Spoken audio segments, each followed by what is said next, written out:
Good morning to all students. Shri Balaji academy में आपका स्वागत है। मैं सुभाष सर फिर आपके सामने +2 से रिलेटेड एक छोटी सी मैथ की वीडियो लेकर हाजिर हुआ हूँ। आज का हमारा जो टॉपिक है वो है डिटर्मिनेंट्स, और डिटर्मिनेंट्स का काफ़ी भाग हमने कर लिया है। आज हम डिटर्मिनेंट में ये सीखेंगे भी माइनर और को फैक्टर कैसे निकालते हैं ऑफ ए डिटर्मिनेंट। भी आपको एक डिटर्मिनेंट दिया हो, उसके या तो सारे के सारे माइनर और सारे के सारे को फैक्टर कैसे निकालने हैं, या फिर कोई सीरीज़ दे दी जाएगी, उसमें से हम माइनर और को फैक्टर निकाल कर उसको कुछ प्रूफ करना होगा। तो सबसे पहले तो माइनर होता क्या है?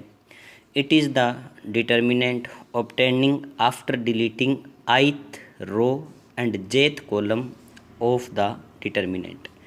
भी आपको कोई डिटर्मिनेंट दे दिया जाएगा, उसका कोई एक एलिमेंट का आपने माइनर निकालना है, किसी भी एलिमेंट का।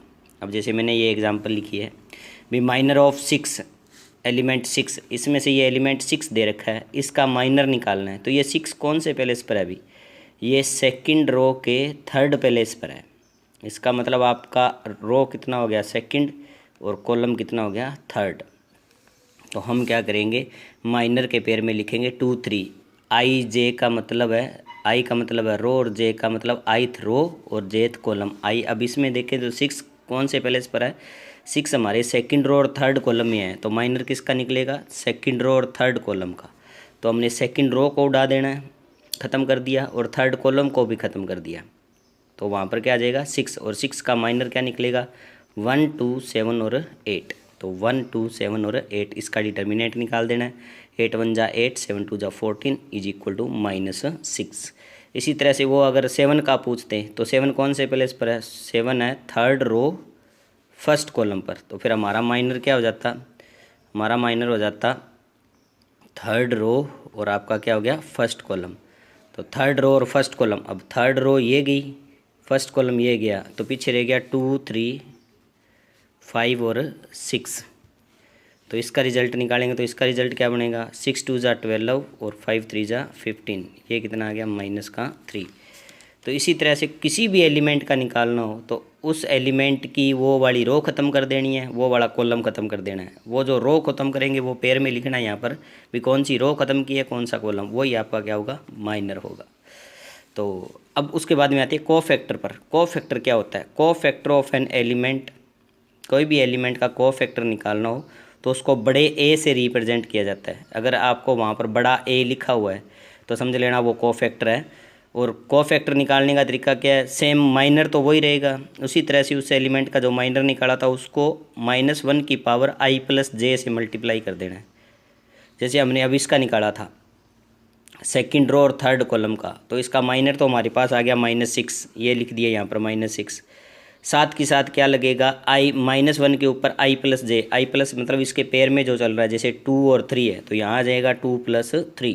2 + 3 का मतलब 5, और -1 को 5 बार करें तो -1 ही रहता है, आगे -6 तो क्या हो गया? +6। तो जो को फैक्टर है उसके लिए ये वाला फार्मूला याद रखना है, -1 पर i + j। i + j मतलब जो पेयर में दिया हुआ है वो ऊपर प्लस कर देंगे और उसका माइनर निकाल लेंगे, माइनर के साथ उसको मल्टीप्लाई करेंगे, आपका क्या आ जाएगा? को फैक्टर आ जाएगा। अब नोट करने वाली बात ये है, कभी कभी आपको कन्फ्यूज़ करने के लिए अगर पेपर के अंदर सीधा इसी तरह से लिखा आ जाता है कोई एलिमेंट, जैसे सपोज करो वो कहता है फाइंड A23, इसका मतलब ये न तो माइनर है न को फैक्टर है, ये सिर्फ एलिमेंट है। अब 2 3, इसमें 2 3 देखे तो इसमें 2 3 क्या होगा अभी? इसका मतलब सेकंड रो और थर्ड कॉलम पर 2 3 क्या हुआ? 6 हुआ। तो ये तो हो गया एलिमेंट। अगर सीधा इस तरह से कह दे तो, अगर वो इस तरह से लिखता है MIJ, इसका मतलब उसका क्या मतलब हुआ? वो माइनर आपने निकालना है, माइनर फिर वो डिटर्मिनेंट निकालना पड़ेगा।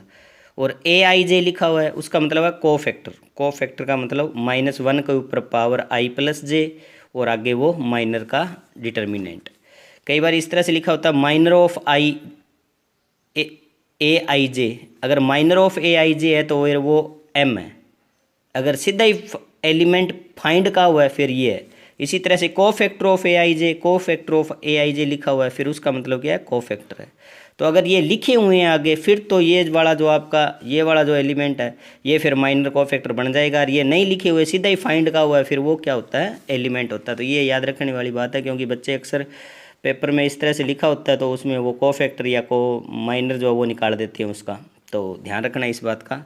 अब जैसे फाइंड द माइनर एंड को फैक्टर ऑफ द डिटर्मिनेंट। अब इस डिटर्मिनेंट के सभी एलिमेंट्स के हमने माइनर भी निकालने हैं और क्या निकालना है, को फैक्टर भी निकालना है। तो सबसे पहले माइनर निकालेंगे इसका। माइनर मतलब 1 1, इस 1 का निकालेंगे तो ये फर्स्ट रो और फर्स्ट कॉलम पर है, तो फर्स्ट रो गई, फर्स्ट कॉलम गया, पीछे क्या रह गया 3। फिर 1 2, इसका मतलब इसका निकालेंगे तो फर्स्ट रो गई, सेकंड कॉलम गया, उसका कितना आ गया 4। फिर 2 1 मतलब इस 4 का निकालेंगे, ये सेकंड रो पर फर्स्ट कॉलम में है, तो सेकंड रो फर्स्ट कॉलम, पीछे क्या रह गया -2। फिर 2 2 का निकालेंगे, सेकंड रो सेकंड कॉलम, ये कितना आ गया 1। अब इसका निकालना कोफैक्टर।